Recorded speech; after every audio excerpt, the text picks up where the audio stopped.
bien salut tout le monde et bienvenue pour cette nouvelle vidéo où on va parler un petit peu du nouveau casque que j'ai acheté, le Daily IO4 que voici. Mais tout d'abord on va expliquer un petit peu pourquoi et comment je l'ai acheté. Alors ça va pas être un unboxing comme on fait d'habitude parce que je l'ai déjà depuis une semaine, je l'ai un petit peu testé pour voir un peu, on va dire, sa qualité, voir si c'était vraiment, on va dire, de la qualité. Mais bon, venons de son vidéo, en général, je suis très peu déçu de leurs produits. La preuve, j'avais le Sony WHX300, et comme vous avez pu le voir sur les réseaux sociaux, bah, comment dire, il est mort. Hein. La mousse qui sort et tout, on va dire, ça fait 2 ans que je l'utilise à donf. On avait aussi les petits, comment dire, les petits repères ici pour plier le casque, bah justement, qui sont morts également. Ils se sont cassés, il a fallu que je répare avec de la colle. Donc bref, il est HS complètement. Donc du coup, je me suis dit, enfin, au début je m'étais dit, je vais patienter, je vais attendre la fin du mois, avoir le salaire et tout, me faire un petit kiff au niveau du casque. Donc je m'étais dit, en attendant, je vais utiliser le petit frère du Sony WHXN300. Donc je m'étais dit, je vais utiliser celui-là, sauf que problème, je n'ai plus le chargeur vu que c'était le casque de ma mère. Le câble, le problème c'est que avec le câble, c'est un peu de la merde quand on met le téléphone dans la poche. Je pense que vous connaissez le délire. Et du coup, bah, moi je me suis dit, bon, même si j'ai plus le câble, je vais essayer de trouver un autre casque de remplaçant.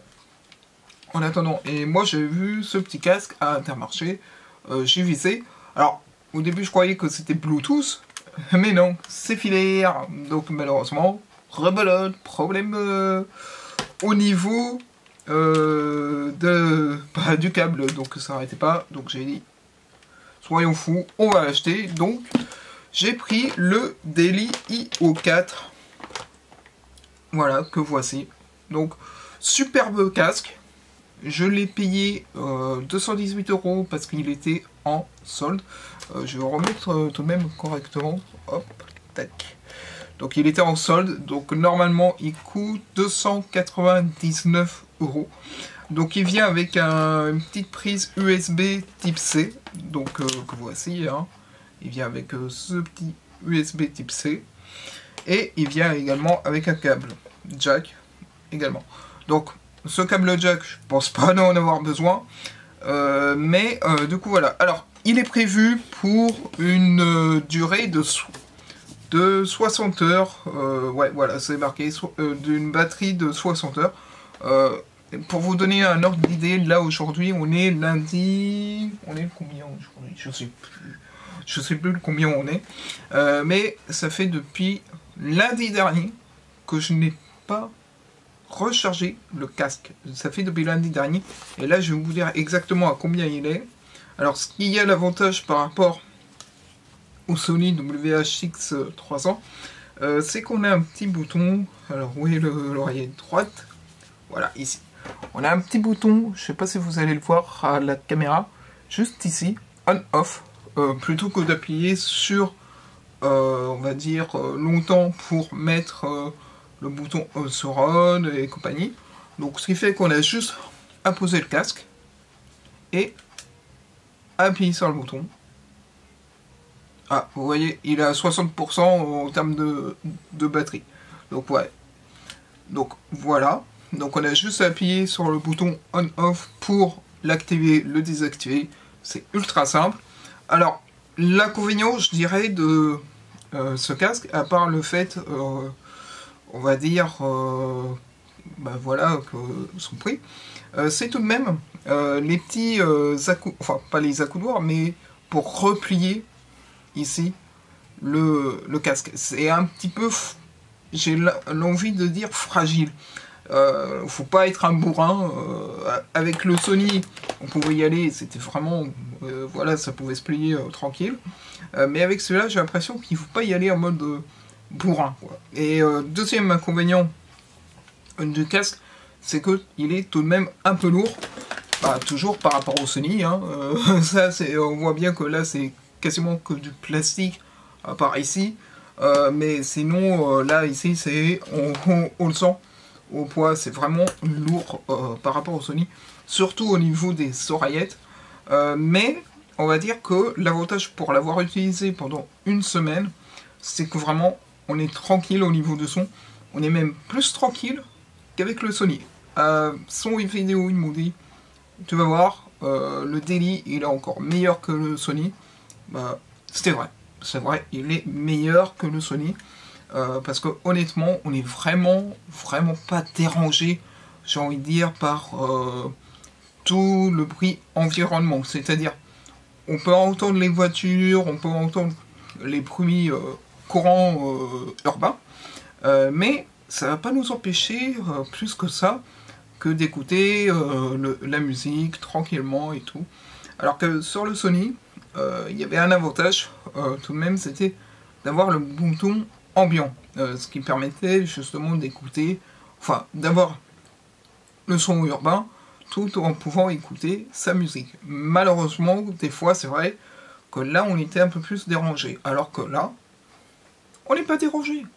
On peut écouter sa musique et entendre en même temps les bruits urbains sans être dérangé. Et franchement, même quand il y a du monde dans la rue, franchement, on n'entend pas les conversations. On est vraiment tranquille. Donc, du coup, là, il était en solde, donc je l'ai eu, comme je l'ai dit, à 218 €. Mais, normalement, il est affiché au prix de 299 €. Donc, voilà le remplaçant, on va dire, de mon casque, du pauvre Sony, hein, qui est complètement HS.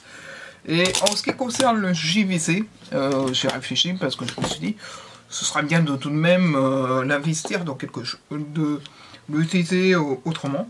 Donc je vais l'utiliser comme casque audio pour le PC portable. Donc ça va me faire un nouveau casque là-dessus. Puisque avant j'utilisais le Sony également pour le casque du PC, mais bah, voilà, on peut plus l'utiliser. Donc du coup voilà. Donc voilà la bébête. J'espère... Ah oui, j'ai oublié de préciser également, hop, le casque vient également avec sa housse de protection. Hop, on va retirer ça. Alors, ça fait un peu cheap, hein, tout de même le couvercle, parce que c'est un petit peu en mousse, mais bon, après voilà. En ce qui concerne la boîte, hop, si on ouvre correctement, on a la petite présentation du casque, juste ici, et on a la petite housse de protection que voilà. Donc c'est vraiment un petit peu en mode en mode cheap, en mode voilà, c'est juste pour faire comme quoi enfin on paye 299 €. C'est un petit peu le tissu en mode velours, contrairement au Sony qui était un peu plus, on va dire, classique en termes de protection. Mais là, ça fait plus velours tout de même au niveau de la Protec. Donc ça peut être tout de même assez intéressant. Et puis, du coup, pour... badaboum, c'est pas grave. Et puis, du coup, pour le mettre dans sa housse de protection, c'est tout simple, hein. On replie sur les côtés, bien évidemment. Et correctement, oui, c'est bien plié. Juste parce que j'ai eu peur de l'avoir mal plié. Hop, on l'ouvre. On l'ouvre à fond, ce serait mieux. Tac, voilà. Tac. Bon, après, rien de plus basique, hein, comme dit. Mais du coup, voilà. Donc, petite housse de protection. Ça peut toujours servir, surtout quand il pleut, principalement. C'est vrai que moi, la dernière fois, quand il y avait eu la flotte, j'ai pas pensé à le prendre, parce que voilà. Mais, d'ailleurs, petite précision également, en termes d'avantage du Daily par rapport au Sony, c'est que même quand il pleut, on n'est pas dérangé. C'est-à-dire, je m'explique. Moi, des fois, ce que je faisais avec le Sony, c'est que je me le mettais tout de même, j'avais ma capuche, Et malheureusement, avec la capuche, bah, quand il y a trop d'eau, elle a tendance à comment dire, à s'écraser. Et donc du coup, avec la flotte, bah, un coup sur deux, ça mettait en pause la musique, etc. Or là, on n'a pas ce souci avec le Daily. C'est-à-dire que même s'il pleut, on va pas être dérangé par le fait que la pluie va mettre en pause notre musique. Donc ça, c'est aussi un avantage. Et franchement, je suis sorti avec la pluie battante. C'était orage, pour ainsi dire.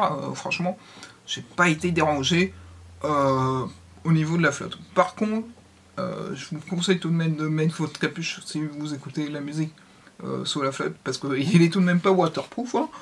Faut pas exagérer non plus. Mais du coup, voilà. En tout cas, ça dérange absolument pas, même quand vous savez la flotte qui tombe sur votre capuche, ça vous dérange absolument pas d'écouter la musique. Voilà, j'espère que la vidéo va vous plaire. On va reprendre les vlogs tranquillement. C'est vrai que j'étais un petit peu absent, on va dire tout le mois de juillet, j'avais prévu des vidéos et tout. Malheureusement, les circonstances ont fait que je n'ai pas pu les tourner. Mais j'espère que les vidéos qui vont suivre vont vous plaire. Il y a quelques petits projets en cours qui vont se faire. Quelques petites vidéos à gauche à droite également. Bref, restez à l'affût parce que franchement, je pense que ça peut vous plaire. Bref, sur ce, je vous dis à la prochaine et n'hésitez pas à liker la vidéo si ça vous a plu. Bye tout le monde!